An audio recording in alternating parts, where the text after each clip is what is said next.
बिस्मिल्लाहिर्रहमानिर्रहीम अल्लाहुम्मा सल्ली अला मुहम्मद व आले मुहम्मद वज्जिल फरजहुम अजमईन। प्यारे बच्चों, जनाब ज़ैनब सलामुल्लाह अलैहा की करबला के बाद सफ़र की कहानियों के साथ मैं आपके साथ एक मरतबा फिर अलनूर चैनल पर मौजूद हूँ।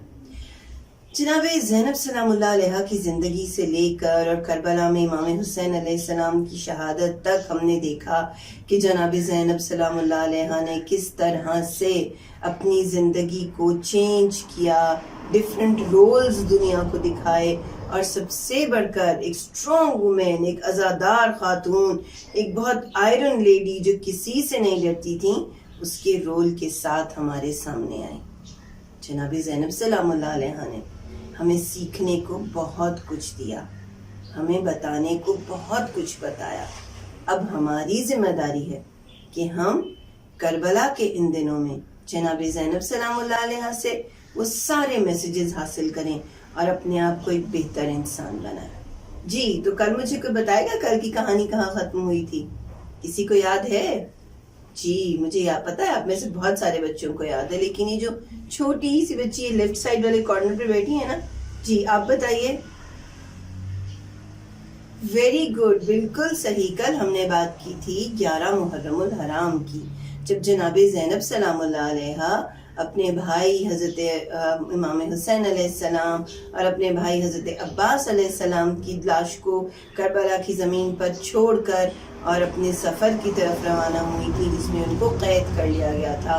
उनके पास चादर नहीं थी, उनके पास मकना नहीं था, और वो एक तवील सफ़र की तरफ जा रही थी, और उस सफ़र का नाम था कूफा और फिर शाम, यानी पहले इब्न ज़ियाद का दरबार और फिर यजीद का दरबार।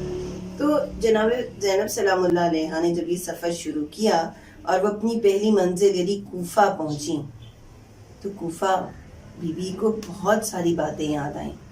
आपको याद है ना, मैंने आपको बताया था कि बीबी कूफा में उस वक्त रहती थी जब जनाब अली मुर्तज़ा खलीफा थे। आपको याद है ना, मैंने बताया था कि कूफा में औरतें आपसे पढ़ने आती थीं, और जब जनाब अली मुर्तज़ा की शहादत हुई तो जनाब ज़ैनब सलामुल्लाह अलैहा बहुत रोईं, और उनको वो शहर छोड़ के जब जाना पड़ा तो औरतें भी बहुत रोती थीं और कहती थीं आप यहाँ से ना जाएं, हमें कौन सिखाएगा। तब बीबी ने उनसे वादा किया था कि मैं आपके पास वापस लौटूंगी, लेकिन डिफरेंट हालात में। तो ये डिफरेंट हालात अब आ गए थे। जनाब ज़ैनब सलामुल्लाह अलैहा जब कूफा के बाज़ार में एंटर हुई तो कूफा के बाजार की गलियां बहुत छोटी छोटी, बहुत तंग तंग थीं। वहाँ पर जो है बहुत सारे बुरे लोग इकट्ठे थे देखने के लिए। क्यों? क्योंकि उनसे कहा गया था कि एक बागी आ रहा है, एक बागी जिसका सर काटा गया है नौजुबिल्लाह, वो उसकी फैमिली को कैदी बना कर लाया जा रहा है, क्योंकि उसने उस वक्त के बादशाह की बात नहीं मानी थी, तो इसलिए उसको पनिश किया है। तो लोग ये देखने के लिए आए थे, उनको नहीं मालूम था कि वो जो जिसको देखने आ रहे हैं वो कौन है, किसका सर है, कौन कैदी बना कर लाया गया है। तो जब ये लोग कूफा के बाजार में पहुंचे तो कहते हैं कि कूफा के बाजार में लोगों का रश लगा हुआ था। जनाब ज़ैनब सलामुल्लाह अलैहा बेमखना चादर थी, आपके पास कोई मखना नहीं था, कोई चादर, कोई हिजाब का जरिया नहीं था, और सिर्फ आपके पास नहीं, जितनी भी बीबियां थीं वो सब बेहिजाब थीं, बगैर चादर के थीं। तो ये सफ़र जनाब ज़ैनब के लिए बहुत मुश्किल था। और दूसरी तरफ नेज़ों पर क्या था? नेज़ों पर उनके प्यारों के सर थे। हज़रत इमाम हुसैन का सर था, हज़रत अब्बास का सर था, यहाँ तक कि हज़रत अली असगर का भी सर था।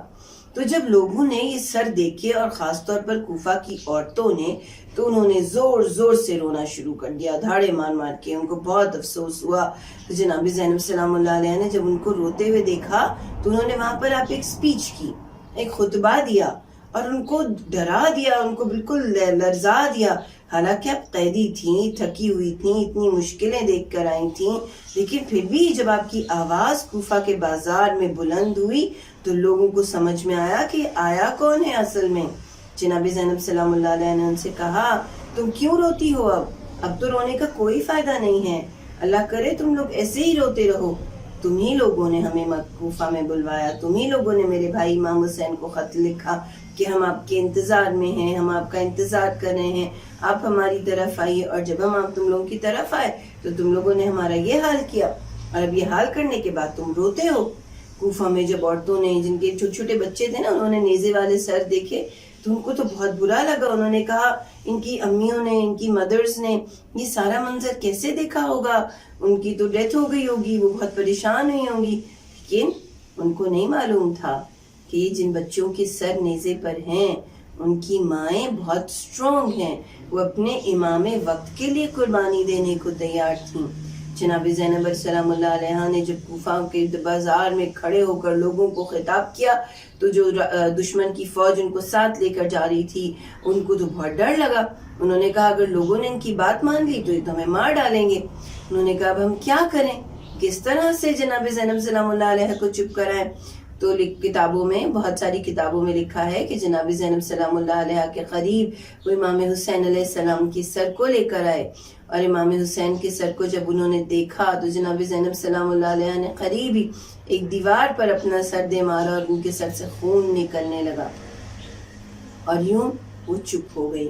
لیکن ایک روایت یہ بھی ہے کہ جناب زینب سلام اللہ علیہ کو امام سجاد علیہ السلام نے فرمایا، امام زین العابدین نے حکم دیا کہ میری پھوپھی اماں آپ بہت علم رکھتی ہیں، آپ عالمہ غیر معلمہ ہیں، آپ سب کچھ جانتی ہیں، بہتر ہے کہ ابھی آپ کوفہ کے بازار میں کسی سے کچھ بھی نہ کہیں، خاموش رہیں.